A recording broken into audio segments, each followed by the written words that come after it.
Até recentemente, muito pouco era estudado sobre a história da África, normalmente reduzida à antiguidade aos egípcios. Porém, o crescimento do interesse e importância desse continente jogou luzes sobre a esquecida África subsaariana.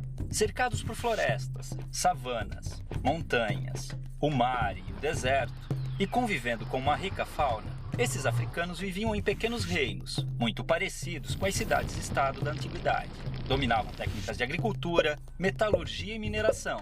Cultuavam diversos deuses e a natureza, acreditando num Deus maior e criador, que variava de nome entre as tribos. Evitavam guerras, estreitando laços através do casamento. Porém, quando o conflito era inevitável, não visava a expansão territorial. Com a exploração europeia da costa da África, os nativos começaram a ser capturados e enviados como escravos para a Europa. A rota do tráfico negreiro mudou a partir da colonização do Novo Mundo, e o comércio de seres humanos atingiu grandes proporções pela necessidade de mão de obra nas novas terras. Os portugueses dividiam os africanos em 3 grandes grupos: os sudaneses, os guinenos sudaneses muçulmanos e os bantus, todos representando uma determinada região do continente e tendo destinos diferentes. O Brasil recebeu cerca de 40% de todos os escravos africanos trazidos para a América, já que demandavam mão de obra para trabalhar em suas culturas de cana-de-açúcar no Nordeste, no ciclo de ouro em Minas Gerais e nas lavouras de café do Rio de Janeiro no século XIX. O transporte desses povos, amontoados nos porões dos navios negreiros, era feito em condições desumanas, e muitos acabavam morrendo na travessia marítima, tendo seus corpos jogados ao mar.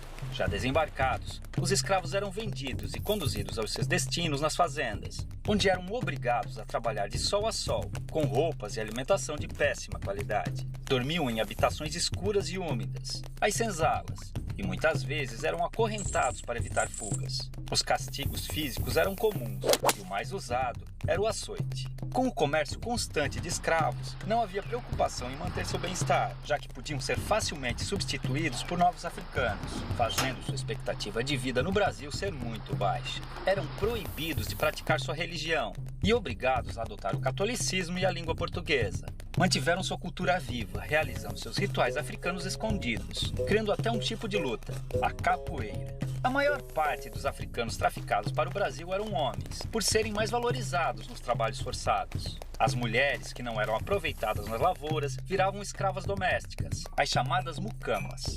Nessa época, independente da origem ou etnia, as mulheres eram subordinadas aos homens em seus caprichos. A mulher negra e escrava vivia a situação ainda mais degradante, sendo colocada como mero objeto sexual do homem branco. A miscigenação entre africanos, europeus e indígenas foi ponto-chave na constituição da população brasileira. As revoltas eram muito comuns nas fazendas, fazendo com que grupos de escravos organizados fugissem e formassem nas florestas os famosos quilombos, onde viviam em liberdade em comunidades similares às que existiam na África. Alguns escravos também conseguiram comprar sua liberdade adquirindo sua carta de alforria. Com o constante crescimento do sentimento abolicionista, o fim da escravidão era questão de tempo. Infelizmente, apesar de promover sua liberdade jurídica, a abolição não garantiu condições de vida dignas para os ex-escravos. A realidade que encontraram foi cruel, pois não possuíam moradia, condições econômicas ou assistência do Estado, fazendo muitos negros passarem por dificuldades após a liberdade.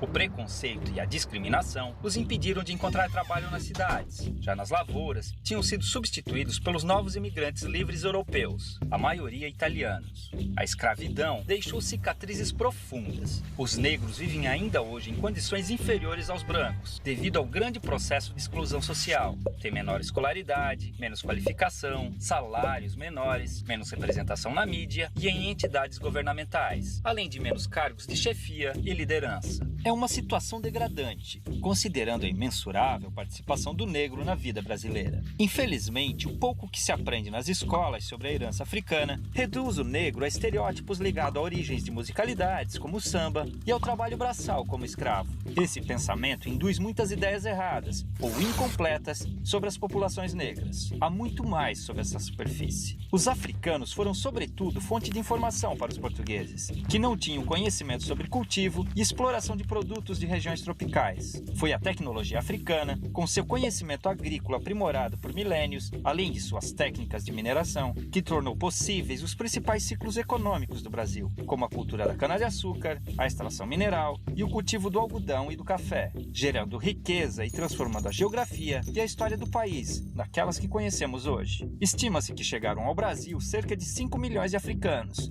entre os anos de 1500 e 1850, de um total de 6 milhões que deixaram forçados a África com destino ao país. É uma vergonha que ainda hoje seus descendentes passem por diversos tipos de privações e violências, em um país cuja colonização africana foi muito maior que a europeia. Felizmente, graças à luta do movimento negro, diversas injustiças históricas estão sendo corrigidas, vislumbrando um futuro de esperança, inclusão e igualdade para um povo que sangra, mas resiste.